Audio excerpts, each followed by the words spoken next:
세상에 짐승도 제 새끼는 안 버리는데 대체 사람이 어떻게 이래?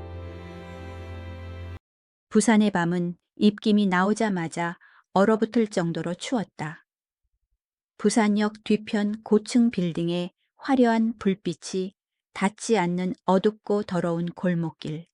그곳에 한 남자가 폐품 더미 사이에 마른 새우처럼 몸을 웅크리고 누워 있었다.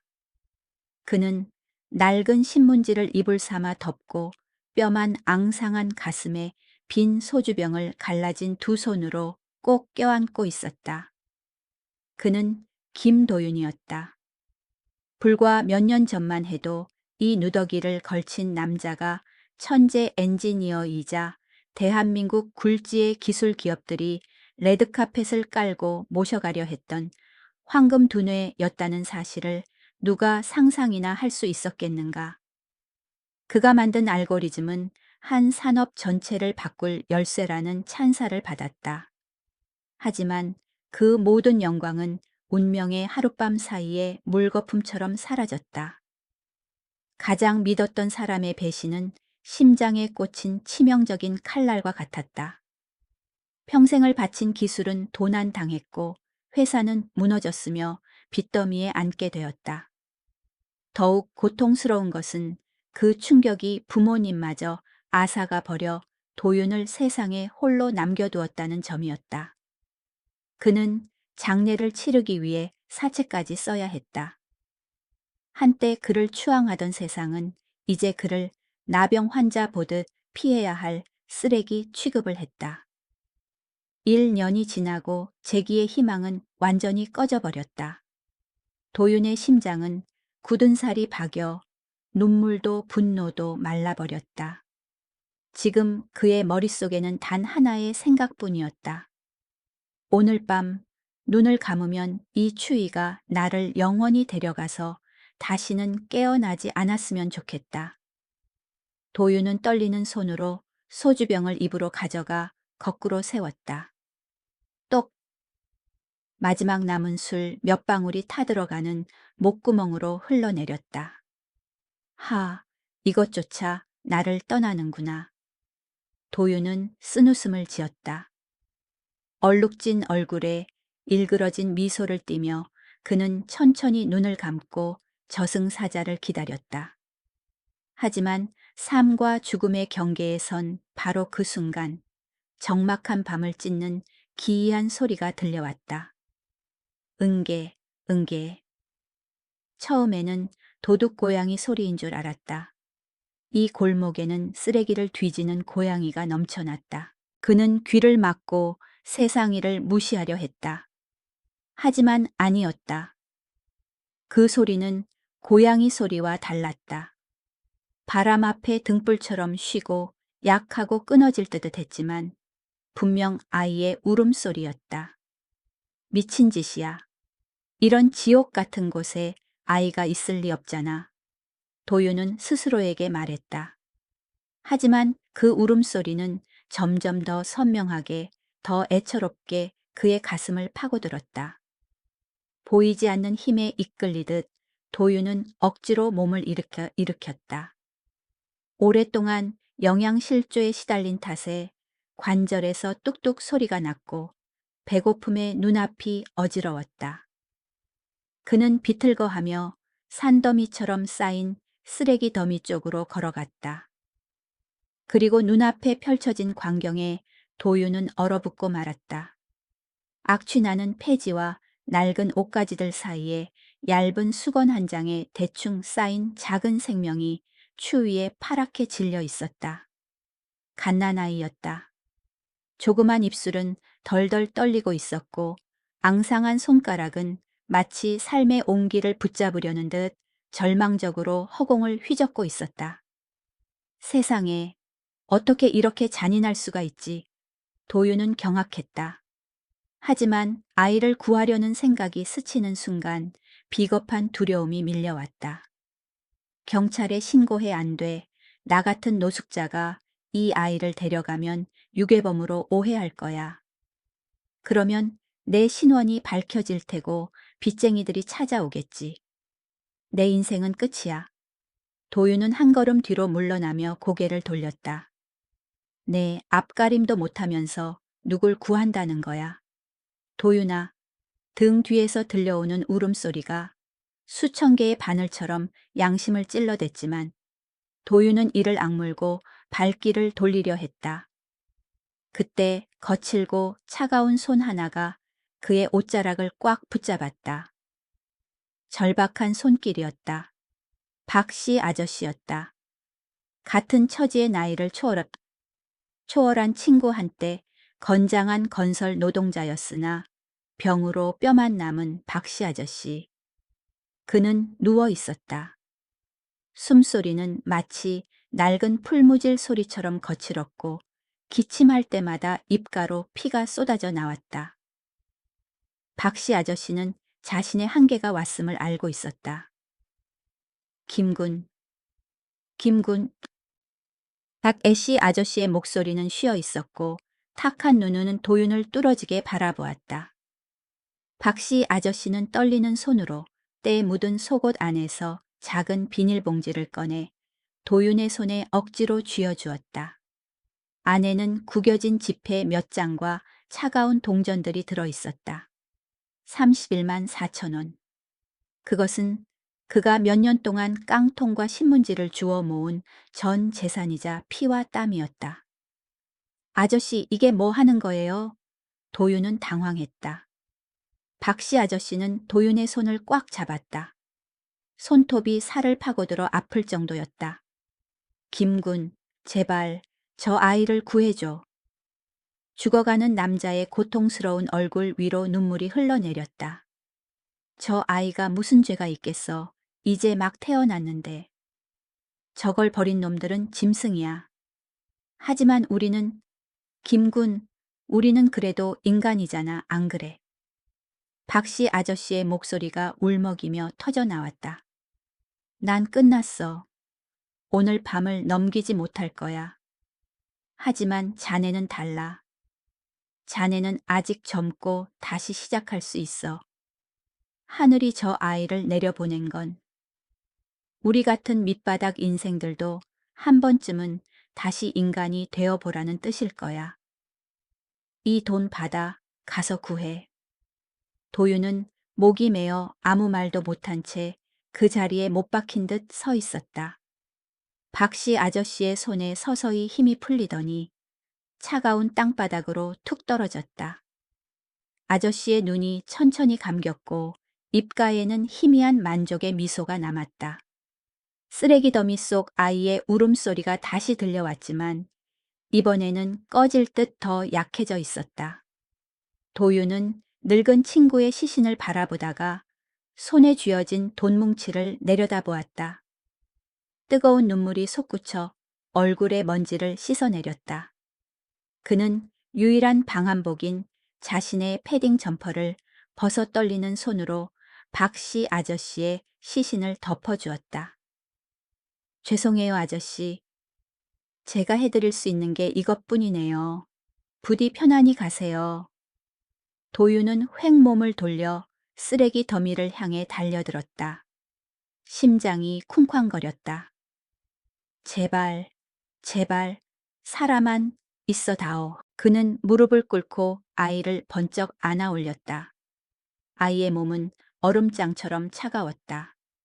도윤은 급히 옷을 들치고 작은 생명을 자신의 가슴에 꽉 밀착시켜 얼마 남지 않은 천이라도 전하려 애썼다. 아이의 눈이 살며시 떠졌다. 은하수를 담은 듯 깊고 맑은 눈동자가 도윤을 똑바로 바라보았다. 그 순간 도윤은 전율을 느꼈다. 그 눈빛은 원망이 아니라 마치 이렇게 애원하는 것 같았다. 아빠, 살려주세요. 살아야 해.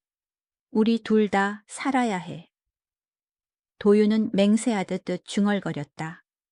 그는 박씨 아저씨의 돈을 주머니에 쑤셔 넣고 아이를 품에 꼭 안은 채 달리기 시작했다.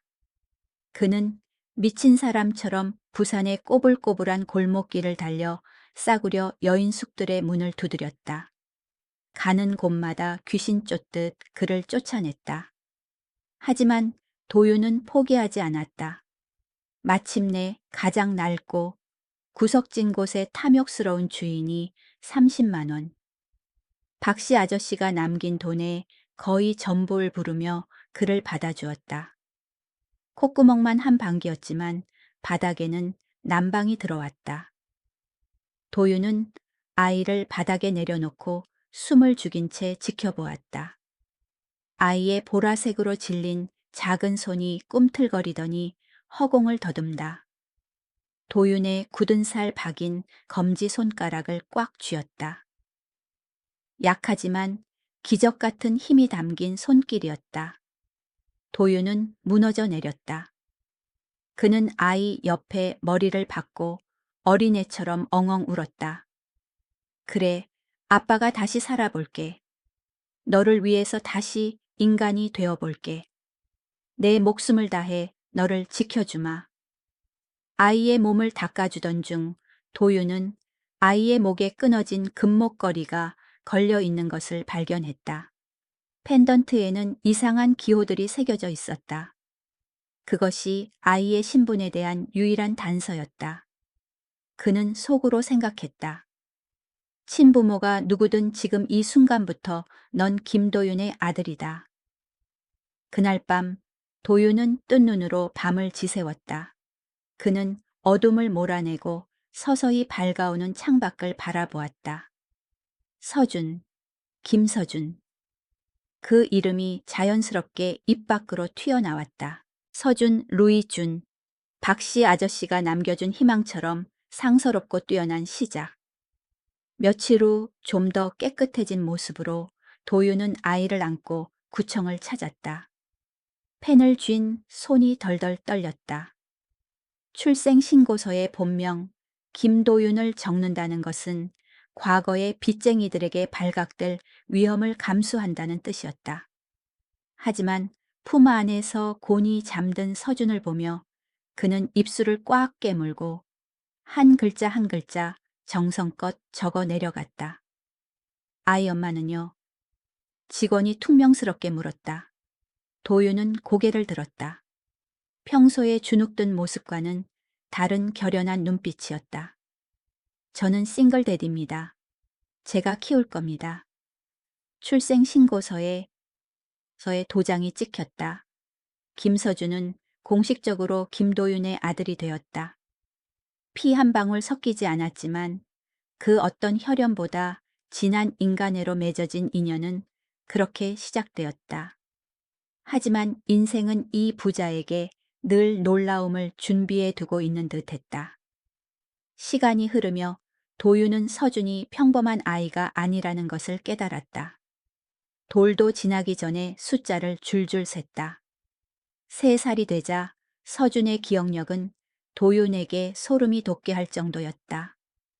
아이는 한 번 지나간 길과 골목을 정확히 기억해냈다. 아빠, 이 길 아니야. 저번에 저쪽 길로 갔잖아. 서준의 앳된 목소리에 도윤은 할 말을 잃었다. 그는 아들을 보며 기쁨과 두려움을 동시에 느꼈다. 이 지능, 이 영리함. 이것은 축복일까? 아니면 또 다른 재앙의 씨앗일까? 그는 이 사실을 숨기기로 결심했다. 그 끊어진 금목걸이도 함께. 그는 서준이 그저 평범하고 평온하게 자라길 바랐다. 하지만 도윤은 몰랐다. 서준의 출생의 비밀과 천부적인 지능은 영원히 숨길 수 없다는 것을.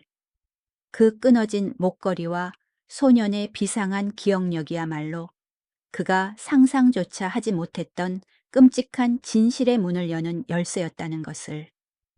그리고 그 문은 18년 뒤 서준이 대한민국 전체를 뒤흔들 신분을 가진 18세 소년이 되었을 때 비로소 열리게 될 것이었다. 시간은 눈 깜짝할 사이에 지나갔지만 가난한 아버지의 어깨에는 납덩이처럼 무겁게 흘러갔다.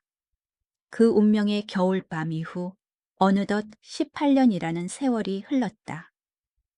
김도윤의 삶은 흙먼지와 기름때, 그리고 날씨가 굳을 때마다 찾아오는 관절 통증의 영원한 반복이었다. 낮에는 서울 외곽의 어수선한 건설 현장에서 땅을 파며 일했다. 그는 단 1분도 쉬지 않았다. 삽을 내려놓는 순간 아들의 저녁 밥상에서 고기 반찬이 줄어들고 다음 학기 등록금에서 영 하나가 빠진다는 것을 알았기 때문이다.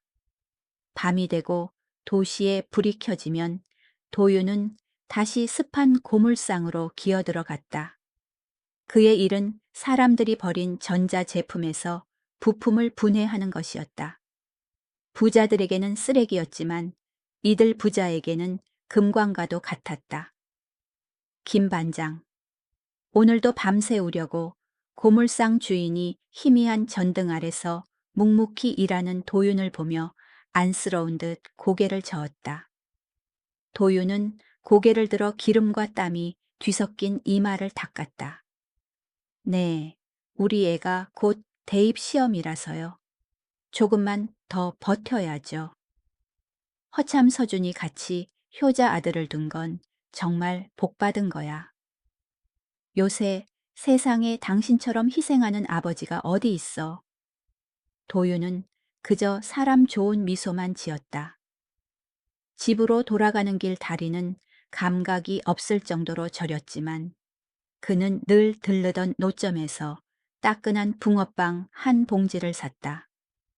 그것은 작지만 지난 18년 동안 변함없는 사랑이 담긴 선물이었다. 서준아, 아빠 왔다. 작은 자취방 문이 열렸다.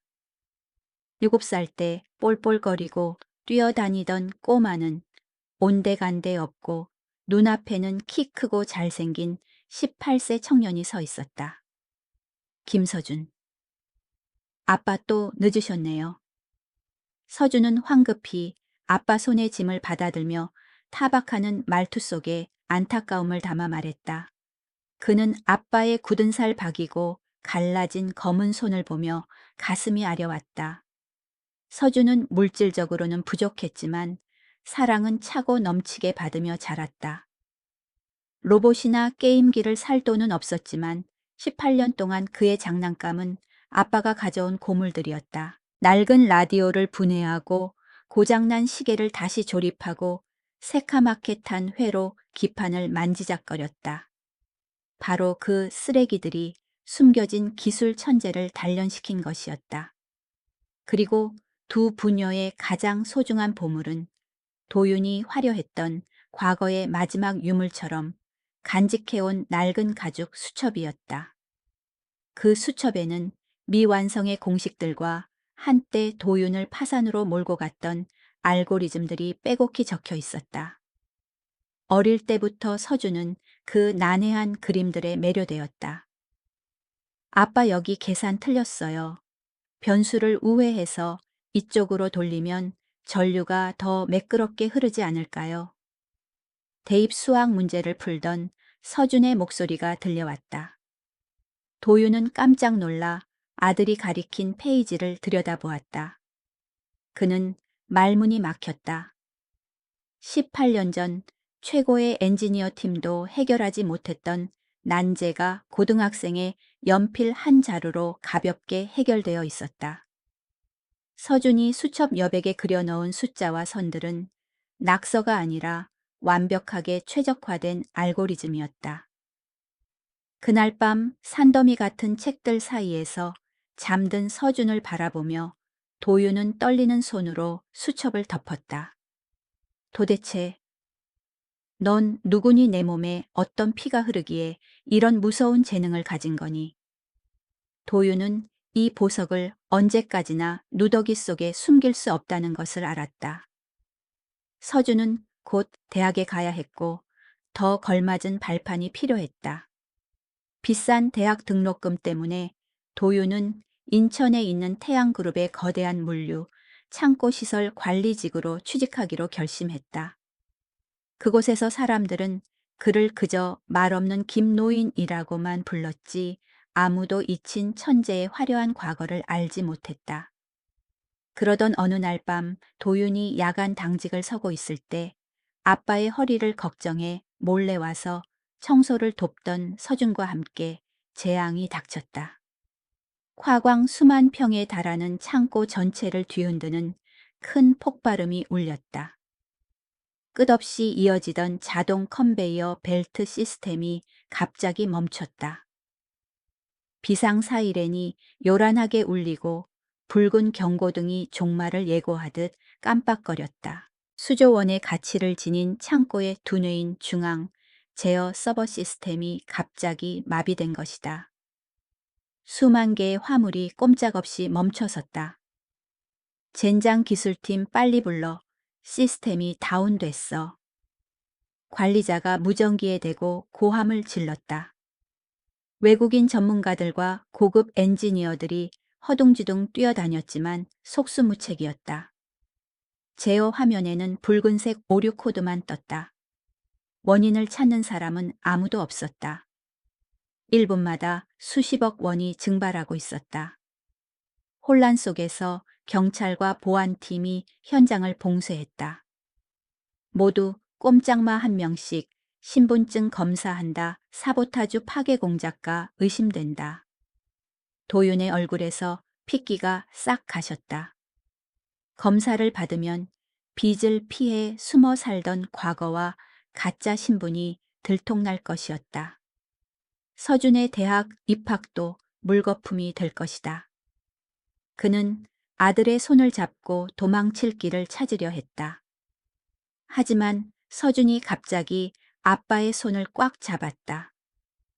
그는 시스템 오류 메시지가 뜬 대형 화면을 올려다보고 있었다. 18세 소년의 눈이 기묘하게 빛났다. 아빠, 저기 좀 보세요. 저건 며칠 전 수첩에서 우리가 풀었던 데이터 병목 현상 오류잖아요. 도윤은 아들의 손가락이 가리키는 곳을 보았다. 맞다. 수첩 속 문제와 똑같은 오류 구조였다. 우리가 저걸 고치면 더 이상 도망 다니지 않아도 돼. 네가 당당하게 학교에 갈 돈을 마련할 수 있어. 대담한 생각이 도윤의 머릿속을 스쳤다. 망설일 시간이 없었다. 혼란을 틈타 도윤은 서준을 데리고 중앙 서버실로 몰래 들어갔다. 방 안은 싸늘했다. 도윤은 의자에 앉아 떨리는 손을 키보드 위에 올렸다. 거의 20년 만에 만져보는 물건이었다. 서준아, 내 알고리즘을 불러줘. 내 42번째 줄부터 시작해요. 변수 X를 가상 논리 시퀀스로 바꿔서. 두 부자는 마치 한 몸처럼 호흡을 맞췄다. 아버지의 굳은 살 박인 손가락이 아들의 예리한 지시를 따라 키보드 위를 춤추듯 날아다녔다. 밖에서는 문을 쾅쾅 두드리는 소리가 들렸다. 문 열어. 안에. 누구야? 다 됐니?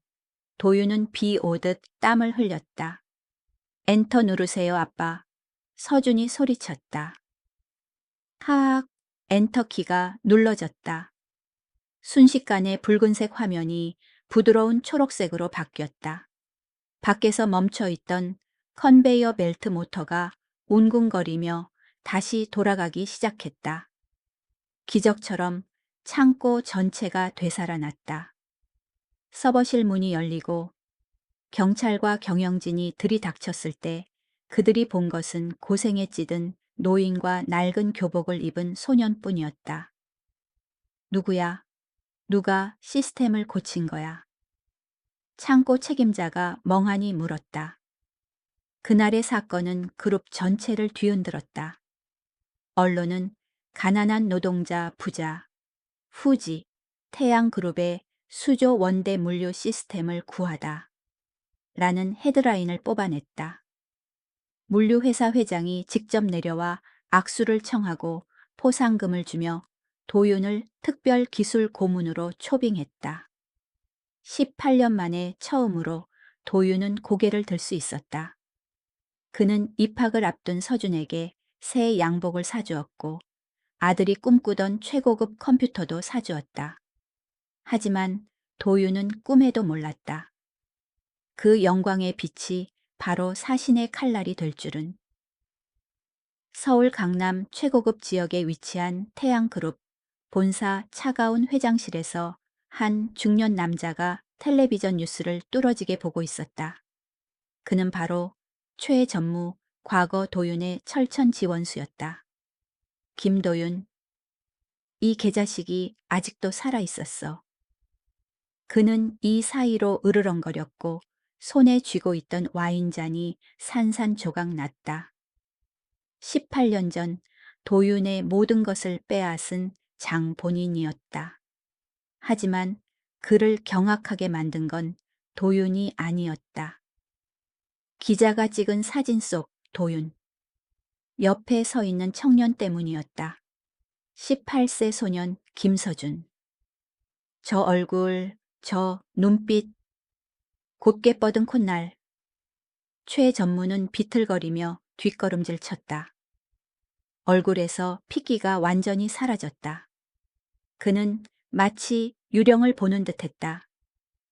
이 청년은 죽은 그의 친형이자 전 태양그룹 회장인 최민혁의 18세 시절과 똑같이 생겼다. 18년 전 형은 의문의 사고로 죽었고 갓 태어난 조카 또한 실종되어 추위에 죽은 것으로 처리되었다. 덕분에 최 전무는 이 권력의 자리에 앉을 수 있었다. 말도 안 돼. 그 저주받은 씨앗이 아직 살아있다고. 그는 즉시 신복 비서에게 조사를 지시했다. 서준의 머리카락이 비밀리에 수거되었다. 24시간 후 유전자 검사 결과지가 최 전무의 책상 위에 놓였다. 결과 99.9% 일치. 혈연관계 큰아버지, 조카. 김서준은 바로 태양제국의 유일한 합법적 상속자 최민준이었다. 최 전무는 덜덜 떨며 입술에서 피가 나도록 이를 갈았다. 이 진실은 너무나 끔찍했다. 내 원수 김도윤이 내 조카를 18년 동안 키웠다고. 김도윤, 내 놈 무슨 꿍꿍이지. 그 녀석을 키워서 나한테 복수할 무기로 쓰려는 거냐. 그의 눈빛이 어둡게 가라앉으며 섬뜩한 살기를 뿜어냈다. 좋아. 정체를 드러냈으니 나를 잔인하다고 원망 마라. 그 아이를, 아니 그 녀석을 다시 빼앗아 와야겠어. 내 꼭두각시로 만들거나 아니면 부모처럼 영원히 사라지게 해주지. 18년간 잠들어 있던 진짜 전쟁이 이제 막 시작되고 있었다. 그날 밤 가난한 자취촌으로 향하는 인적 드문 길에서 고급 세단 한 대가 지친 도윤의 앞을 가로막았다. 창문이 내려가고 최 전무의 차가운 얼굴이 드러났다. 그는 경멸과 잔인한 위협이 섞인 눈으로 도윤을 바라보았다. 김도윤 연기 한번 기막히게 하는군. 18년 동안 그 녀석을 숨겨놓고 이날만을 기다렸나 경고하는데 아이를 넘겨. 안 그러면 태어난 걸 후회하게 만들어주지. 도윤은 주먹을 꽉 쥐고 빗속에서 소리쳤다. 당신 지금 무슨 헛소리를 하는 거야. 서준이는 내 아들이야. 난 당신네 그 빌어먹을 그룹 따위 몰라. 내 아들 건드리지 마. 최 전무는 비웃으며 차 유리를 올렸다. 언제까지 그렇게 큰 소리치나 보자고. 거짓 평화는 며칠 못 갔다. 그날 오후 기름때 낀 작은 부엌에서 된장찌개가 보글보글 끓으며 구수한 냄새를 풍기고 있었다. 도윤은 찌개 간을 보며 미소 지었다. 오늘은 시험 공부하는 아들 몸보신 좀 시켜줘야지. 책상에는 18살 서준이 수학 문제를 풀고 있었고 땀에 젖은 아빠의 등 뒤를 보며 가끔 사랑스러운 눈길을 보내고 있었다. 쾅쾅쾅. 얇은 나무 문이 부서질 듯 열렸다. 경찰 병력과 검은 양복을 입은 사내들이 홍수처럼 밀려 들어왔다. 김도윤 당신을 유괴 및 협박 혐의로 체포합니다. 차가운 수갑이 앙상한 아버지의 손목에 채워졌다. 서준이 벌떡 일어나 달려들었다. 당신들 뭐 하는 거예요? 우리 아빠 놔줘요, 아빠. 서준아, 괜찮아. 아빠 금방 올 거야. 무서워하지 마. 도윤은 아들을 안심시키려 소리쳤지만 곧바로 차가운 바닥에 제압당했다. 검은 양복의 사내들이 서준을 떼어내고 질질 끌고 나갔다. 이거 놔, 아빠, 아빠. 18세 소년의 절규가 공간을 찢었고 엎어진 된장찌개, 냄비가 바닥에 나뒹굴며 행복은 산산조각이 났다. 차가운 취조실 도윤은 눈부신 조명 아래 몸을 웅크리고 앉아 있었다. 그는 눈물을 흘리며 18년 전 부산역의 겨울 밤에 대해, 아이를 주운 경위에 대해, 조건 없는 사랑에 대해 진술했다. 하지만 돌아오는 건 조소 섞인 비웃음뿐이었다. 국선 변호사는 차갑게 청천벽력 같은 소식을 전했다. 김도윤 씨, 당신이 키운 아이는 평범한 아이가 아닙니다. 태양그룹의 유일한 상속자 최민준입니다. 그룹 측은 당신이 과거 파산에 대한 복수로 아이를 납치했다고 고발했습니다. 당신은 친권이 영구 박탈되었습니다. 도윤은 완전히 무너져 내렸다. 그는 책상에 머리를 박고 찢어질 듯 아픈 가슴을 두 손으로 감싸 쥐었다. 금지 오겹으로 키운 아들, 내 인생을 바쳐 지켜온 아들이 내 가정을 파탄낸 원수의 핏줄이라니. 운명의 장난치고는 너무나 가혹했다. 하지만 그 잔인한 진실보다 더 큰 고통은 서준이 낯선 곳에서 두려움에 떨고 있을 거라는 생각이었다. 궁전처럼 화려한 태양그룹의 저택 서준은 넓지만 차갑고 감시 카메라가 가득한 방에 갇혀 있었다. 그는 먹지도 마시지도 않고 충혈된 눈으로 창밖만 노려보았다. 문이 열리고 최 전무가 가식적인 미소를 지으며 들어왔다. 민준아, 그동안 고생 많았다. 내가 내 친삼촌이다. 그 가난한 놈은 잊어라. 여기가 진짜 내 집이다. 서준이 획 돌아보았다. 눈빛이 칼날처럼 날카로웠다. 난 김서준입니다. 나한테 삼촌 따위는 없어. 우리 아빠 돌려내.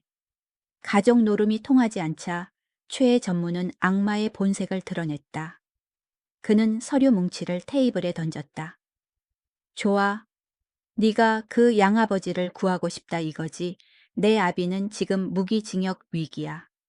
살리고 싶으면 그 천재적인 머리로 날 위해 일 하나 해라. 그는 서준에게 그룹의 비밀 서버 시스템, 자신들의 기술진도 손을 못 쓰고 있는 거액의 자금 세탁 거래 내역이 담긴을 수정하고 업그레이드하라고 강요했다. 그는 이 천재 조카의 두뇌만이 해낼 수 있다는 걸 알고 있었다. 서준은 그를 보다가 신문에 실린 수갑찬 아빠의 사진을 보았다. 그는 고개를 끄덕였지만 눈 깊은 곳에서 차가운 빛이 스쳐 지나갔다. 그는 끌려오기 전 신발 밑창에 가장 중요한 두 가지를 숨겨왔다. 아빠의 가죽 수첩과 끊어진 금목걸이. 그날 밤 감시가 소홀한 틈을 타 서주는 낡은 금목걸이 펜던트 뒷면을 열었다. 얇은 금껍질 안에는 초소형 칩 18년 전의 초기 기술이 들어 있었다. 그는 칩을 컴퓨터에 연결했다. 데이터는 심하게 손상되어 있었다. 하지만 서준은 아빠 수첩에 있던 기찻길 알고리즘을 떠올렸다. 우회해서 오류를 수정하는 알고리즘. 그의 손가락이 춤추듯 키보드 위를 날았다. 탁! 데이터가 복구되었다. 지지직거리는 녹음 파일이 적막한 밤에 울려 퍼졌다. 형은 죽었어. 이 아이는 기차역 뒤 쓰레기장에다 버려. 오늘 밤은 추우니까 알아서 얼어 죽겠지. 태양은 내 거야. 서준은 충격에 휩싸여 눈물을 쏟았다. 그 잔인한 목소리는 바로 밖에 있는 삼촌의 것이었다. 그가 자신을 버렸고 피 한 방울 안 섞인 아빠 도윤이 죽음의 문턱에서 자신을 데려와 18년 동안 따뜻하게 품어준 것이었다. 좋아. 서준은 눈물을 닦으며 이를 갈았다. 시스템을 고치라고요. 고쳐드리지. 내 방식대로. 그 후 며칠간 서준은 순순히 협조하는 척했다. 하지만 시스템 업그레이드라는 포장 아래 아빠의 수첩에 있던 소스코드로 작성한 특수 바이러스를 심었다. 그는 최 전무가 삭제한 자금 세탁 증거를 전부 복구했을 뿐만 아니라 그 녹음 파일을 재판 당일에 맞춰 서버 안에 시한폭탄으로 설정해 두었다. 드디어 마지막 재판 날이 밝았다. 서울 법원의 공기는 팽팽하게 당겨진 활시위 같았다. 도윤은 피고석에 앉아 있었다. 몇 주 사이에 10년은 늙은 듯 초췌했다. 그는 아들의 눈을 마주칠까 두려워 고개도 들지 못했다. 증인 최민준 입장하세요. 판사의 목소리가 울렸다. 서준이 들어왔다. 최 씨 집안에서 준비해준 고급 정장을 입고 있었지만 손에는 기름때 묻은 낡은 가죽 수첩을 꼭 쥐고 있었다. 그는 증인석으로 걸어가며 방청석에 앉아 의기양양하게 웃고 있는 최 전무를 단호한 눈빛으로 훑었다. 최 전무 측 변호사가 유도를 시작했다. 최민준 군 피고인 김도윤이 당신을 납치하고 세뇌시켜 18년 동안 가난하게 살게 한 것이 맞습니까? 서준은 잠시 침묵했다. 죄책감에 고개를 푹 숙인 아빠 도윤을 바라보았다. 아니요. 서준이 마이크에 대고 말했다. 목소리가 법정 전체에 울렸다. 그분은 유괴범이 아닙니다. 제 아버지입니다. 법정 안이 술렁거렸다. 최 전무가 벌떡 일어났고 얼굴색이 변했다. 서준은 계속했다. 뺨 위로 눈물이 흘러내렸지만 목소리는 전혀 떨리지 않았다. 18년 전 한겨울 추위 속에 버려진 아이를 자신의 천으로 녹여준 사람이 바로 이 남자입니다. 돈은 없었지만 단 한 끼도 저를 굶긴 적이 없습니다. 기름때와 벽돌로 거칠고 갈라진 손이었지만 세상에서 가장 따뜻한 손이었습니다. 싸구려 붕어빵과 짠 땀방울로 저를 키워주셨습니다. 그는 최 전무를 똑바로 쳐다보며 수첩을 높이 들어 올렸다. 저는 태양그룹의 최민준이 아닙니다. 저는 기술자 김도윤의 아들 김서준입니다. 입 다물어 세뇌당한 거야. 마이크 꺼. 최 전무가 미친 듯이 고함을 질렀다. 그는 변호사에게 가짜 증거를 내보내라고 신호를 보냈다. 대형 화면에 띄워 저놈이 무슨 짓을 했는지 보여줘. 최 전무가 소리쳤다. 법원의 대형 화면이 켜졌다. 하지만 도윤을 죄인으로 만들 증거 대신 화면에는 기찻길처럼 생긴 삐뚤빼뚤한 선들이 나타났다. 두 부자의 알고리즘이었다. 선들이 데이터를 연결했고 그리고 지지직거리지만 분명한 음성이 법정에 울려 퍼졌다. 형은 죽었어. 기차역 뒤 쓰레기장에다 버려. 태양은 내 거야. 최 전무의 얼굴에서 핏기가 싹 사라졌다. 그는 비틀거며 뒤로 물러났다. 뒤이어 그가 빼돌린 회계장부 자금 세탁 증거, 그리고 18년 전 도윤에게서 훔친 기술에 대한 증거들이 폭포수처럼 화면을 메웠다. 이건 판사도 경악했다. 체포해. 최재호를 당장 체포해. 법정에서 즉시 긴급 체포 명령이 떨어졌다. 경찰이 들이닥쳐 모두가 보는 앞에서 최 전무에게 수갑을 채웠다. 그는 발버둥 치며 고함을 질렀지만 하늘의 그물은 빠져나갈 수 없었다. 피고인 김도윤. 무죄. 판사의 의사봉 소리가 종소리처럼 울리며 모든 억울함을 씻어냈다. 도윤이 고개를 들었다. 눈물이 앞을 가렸다.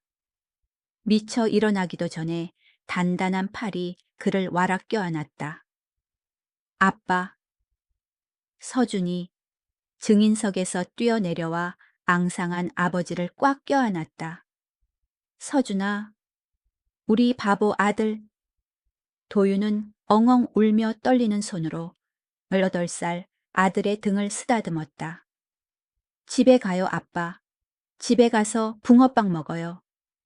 서준이 흐느끼며 속삭였다. 혼란스러운 법정 한가운데 서로를 꽉 껴안은 두 부자의 모습은 음모와 권력을 이겨낸 사랑의 동상 같았다.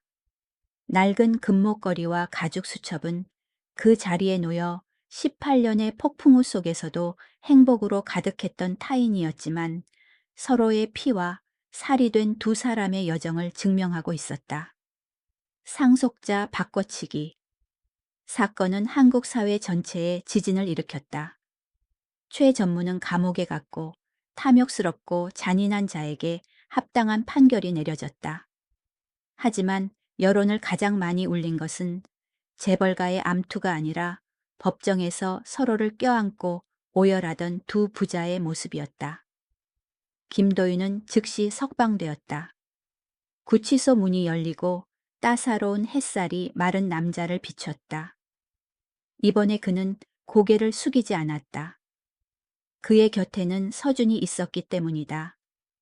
며칠 후 곰팡내 나는 벽지가 뜯어진 서울 외곽의 좁고 낡은 자취방 앞에 번쩍이는 검은 세단 행렬이 멈춰섰다. 백발의 노부인이 지팡이를 짚고 들어왔다. 태양그룹의 철의 여인, 서준의 친할머니인 이 회장이었다. 누구에게도 고개를 숙인 적 없던 권력자가 도윤과 잃어버렸던 손자 앞에 무릎을 꿇고 떨고 있었다. 미안하네. 정말 미안해.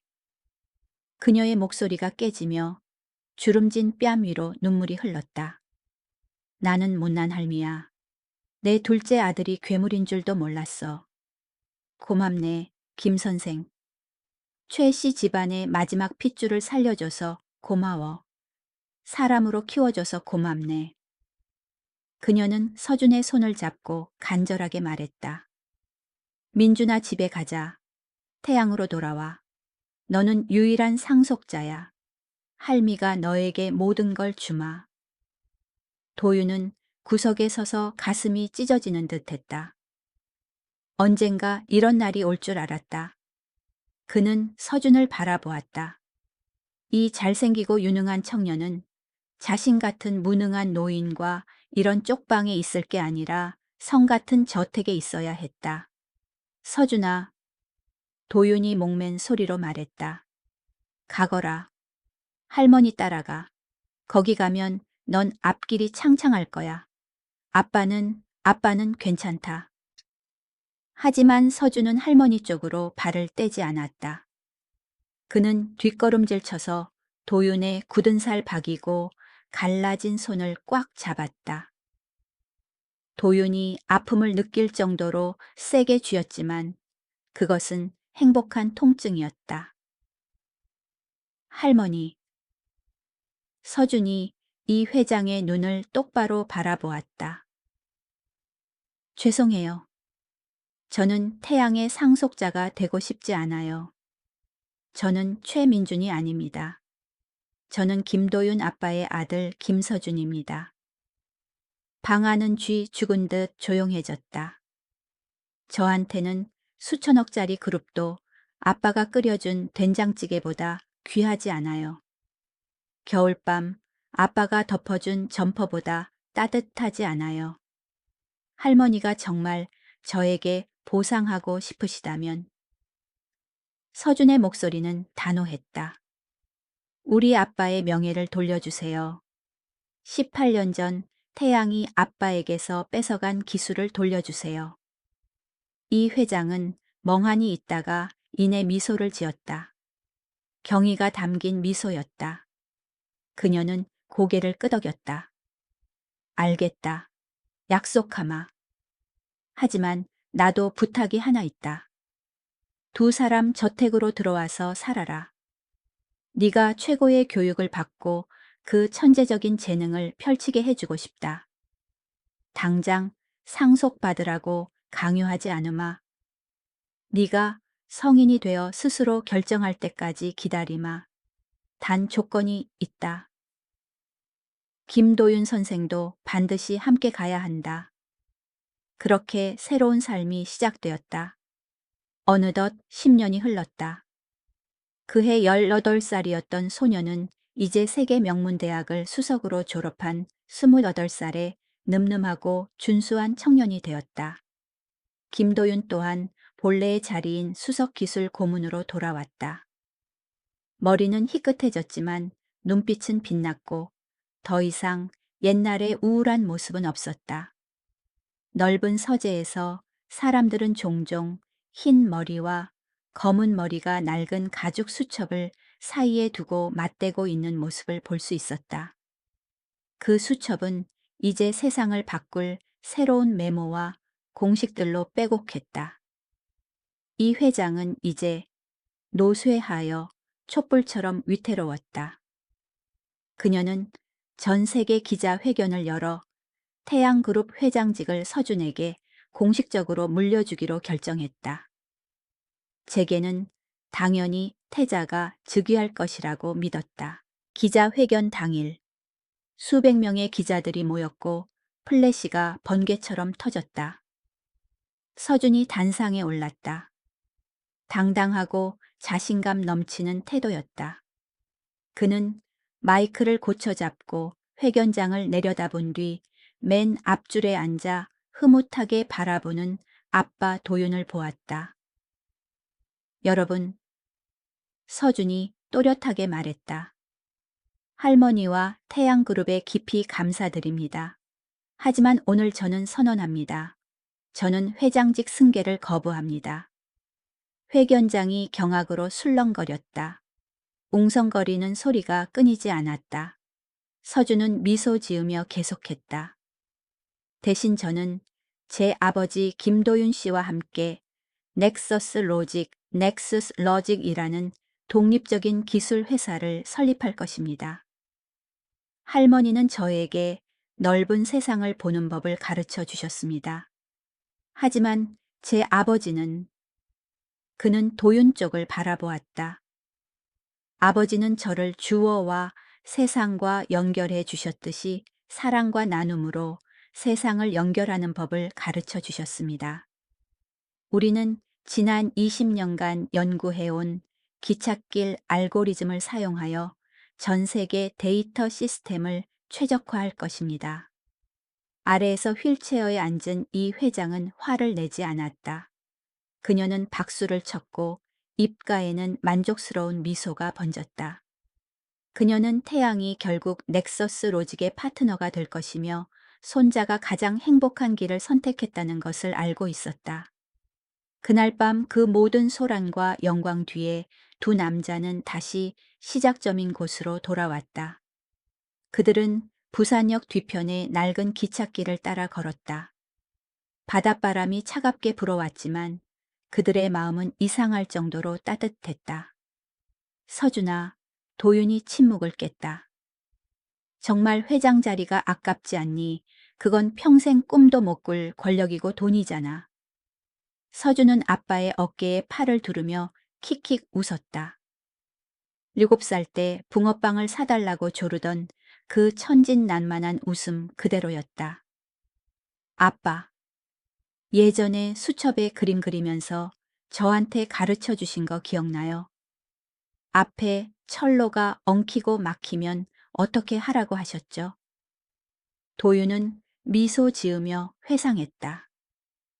그거야. 옆으로 새로운 선로를 내서 우회하면 결국 목적지에서 다시 만나게 된다고 했지. 맞아요. 서준이 아빠의 어깨를 꽉 쥐었다. 전 남이 깔아놓은 철로 위를 달리고 싶지 않아요. 아빠랑 같이 우리만의 길을 만들고 싶어요. 누구에게도 고개 숙이지 않고 밤하늘의 별을 보며 걸을 수 있는 그런 길이요. 반짝이는 별빛 아래 낡은 철로 위로 두 부자의 그림자가 길게 뻗어 하나로 합쳐졌다. 피 한 방울 섞이지 않았지만 그들의 가슴 속에 흐르는 피는 세상 그 어떤 혈연보다 뜨겁고 단단했다. 노숙자 아버지와 버려진 천재 아이의 이야기는 막을 내렸지만 희망으로 가득 찬 새로운 여정이 막 시작되고 있었다. 가족이란 같은 성을 가진 사람들이 아니라 인생의 가장 추운 겨울을 손잡고 함께 건널 준비가 된 사람들이기 때문이다. 여러분, 오늘 김도윤 부자의 숭고한 부정, 후칭에 대한 이야기는 여기서 마칩니다. 이 이야기가 여러분의 가슴에 작은 울림을 주었거나 오늘 밤 여러분의 영혼을 따뜻하게 데워주었다면 구독과 좋아요를 눌러주세요. 저희에게 더 감동적인 이야기를 전해드릴 큰 힘이 됩니다. 우리 두 주인공에게 따뜻한 응원의 댓글도 잊지 말고 남겨주세요. 편안한 밤 보내시고 곁에 있는 소중한 사람들을 늘 아끼시길 바랍니다. 안녕히 계세요. 다음에 또 만나요.